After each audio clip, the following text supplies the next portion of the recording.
What is going on, everyone? Welcome back to the channel. Man, it's been a challenging week. Let me just say that I've actually seen people online talking about that they've thinking about taking breaks and mental breaks, and the market has just been it's different, right? I think I was talking about this in another video. It it has changed. We're in a different season to where things were just rallying when we first, a few months ago. So today was actually somewhat of a decent day on my accounts, um, but the week on a as a whole it's been awful. And so I've spent a little bit more time working on my combine suits. This is my Express account today, but you can see Monday, Tuesday, Wednesday, Thursday. Like it's just I've had a tough week. Though most of the moves are actually coming in later in the day versus earlier than normal.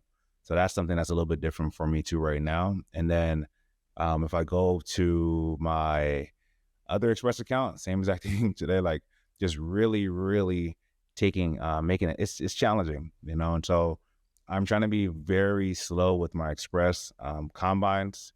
It's the one I locked out today. But the combine itself wasn't easy too today, right? Like the market just took forever to develop, and then when I felt a little bit more confident, I took a move to the upside. But yeah, man, it's the market is different right now.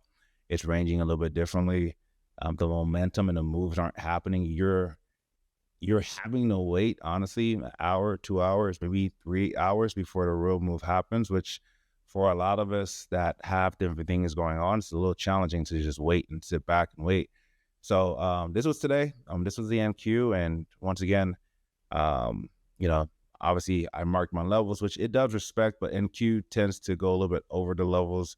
But I mean, if you want to be technical, we had about, if you were in here trying to go up and down, we had probably a good hour or so of just consolidation.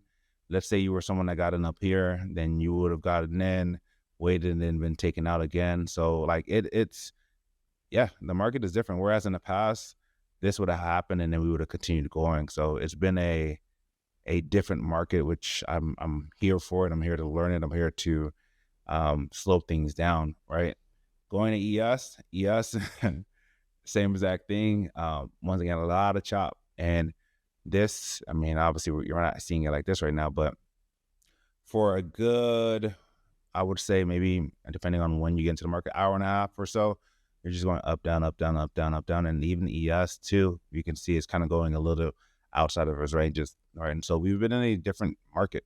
If we would have done the opening range trade here, which I love doing, but once again, let's say I, got in here, I probably would have been taken out, with this wick right here. So it's just a very interesting market, let's just say.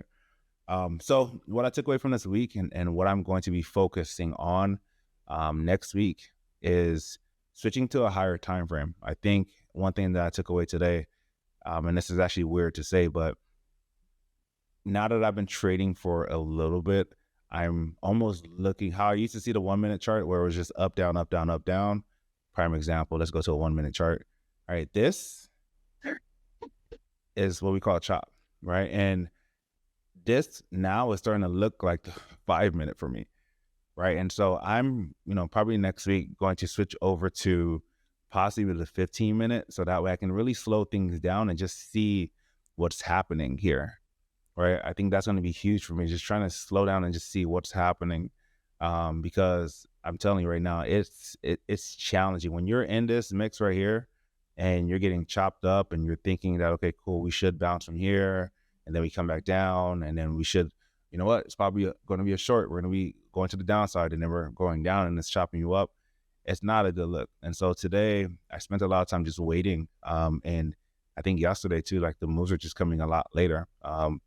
So unless you would have caught this at, 5 a.m., which, it's a whole hour, an hour and a half to get up earlier, the moves are just happening a little bit later. And so my focus going into this next week is going to be possibly switching over to a higher time frame, still marking my levels.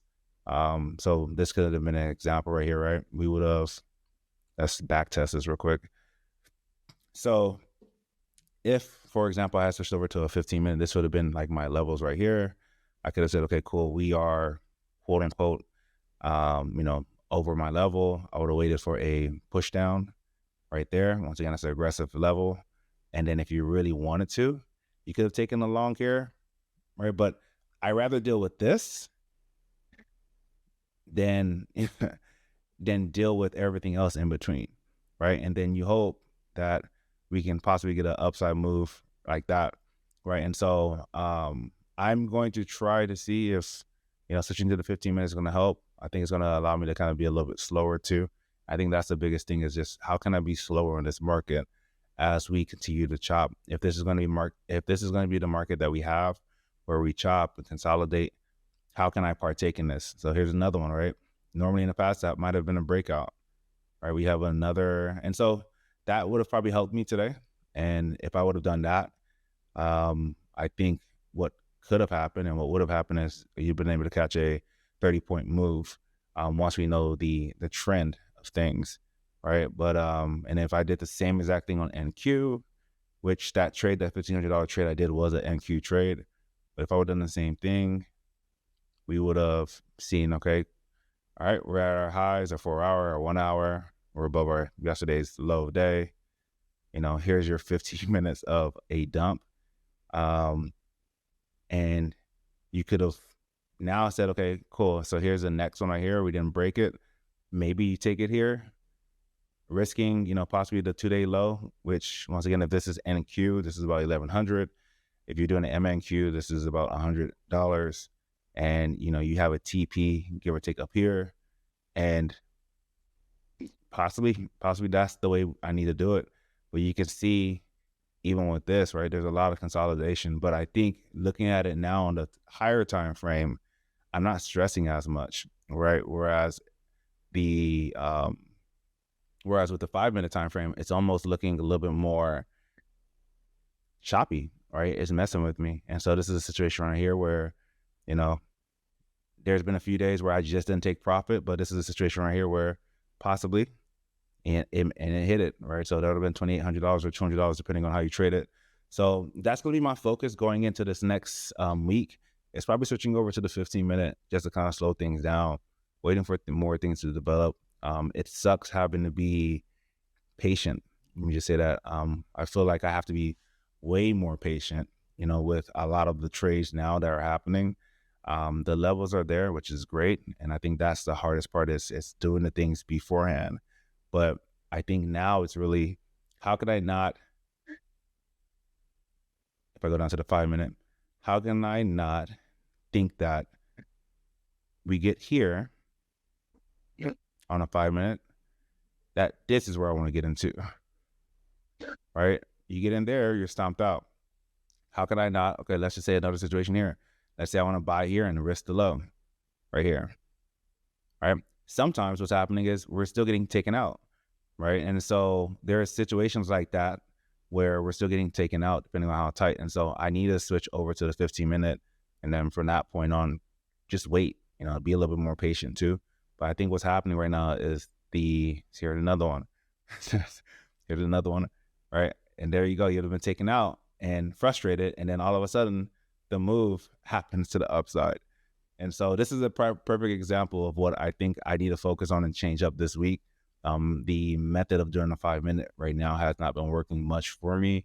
And so I need to switch over to a 15-minute, hoping that that's going to slow me down a little bit more and just try that strategy, right? Same level, same everything else, but really just slow it down and see, okay, you know what? Let me wait for 15 minutes to form. Once that 15 minutes is formed, from there, if you want to bounce down to a smaller time frame, that's fine, right?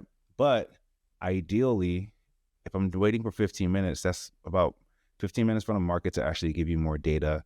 And then from there, you can kind of see how everything else is happening here, right? And so that was my learning thing from this past week, is really, I might have to switch over to a 15-minute time frame, because now I think I've been at a place to where I'm actually looking at the 5-minute, and it's looking like when I first started trading in the 1-minute, it looked like this, right?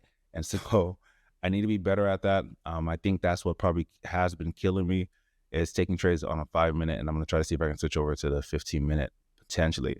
But combine wise, I think this is good.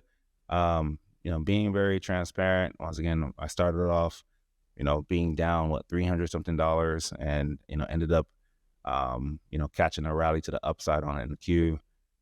Same exact thing here with my Express accounts, right? This one too started off negative, and out of frustration, I'm like, once again, just caught the long on the way up. And so my focus going into next week is going to be now shifting back into this 15-minute time and seeing if that helps me slow down a little bit more, but also too, if it keeps me in longer, knowing that I can kind of risk the edge of the 15-minute ranges versus the 5 minutes and getting wicked out. I'm waiting for these other combines to reset. These are all combines that I've been grandfathered in, which is great. And then, of course, I think I've mentioned this before, I enjoy paper trading because I like to test strategies out. I like to test big time frames out. Paper trading is probably going to be the easiest way for us as traders, as newer traders, to fail, to learn fast and fail fast. And so paper trading wise, this is kind of what it looks like as of right now. Account is up, it's up, but ideally I'm really trying to be better at, once again, taking less trades, right? And then from there, failing fast, learning certain strategies, and then implementing that into my Express accounts and my combines. I think that's what's helped me a lot, like learn these different setups in regards to like different things like EMAs and all that too. Like I try to test it out on the practice accounts first, and then I'll try to implement it. And they say it all the time, like when you are new, we all don't have the patience to practice. I know when I first started, I did not. And so now, especially with the market changing, the timing of it changing, I am now spending more time practicing while I'm waiting for trade sometimes. Whether that's a good habit or bad habit, I'm doing it because it at least keeps me busy until I can actually wait for my trade to hit. So that's the update from this week. Not the best week. Still in it, which is great. Once again, the goal, and I've said this for a while, the goal is to get to $2,000, and then from there, everything above 2,000 is profit. I need to be better with this account. I need to be better with this Express account too. This is a newer Express account, but I can't have days of losing 300 and losing 275. And realistically speaking, this is probably a byproduct of just having a smaller, tighter time frame and being stuck in like the ups and downs. So that's pretty much it. That's this week's video. If you guys have any questions or need any help, let me know. Thank you for all the feedback, comments, and also likes. If you're not following the page yet in the YouTube channel, follow it. Helps me. Lets me know I'm doing a good job. All right. See you guys in the next video. Peace.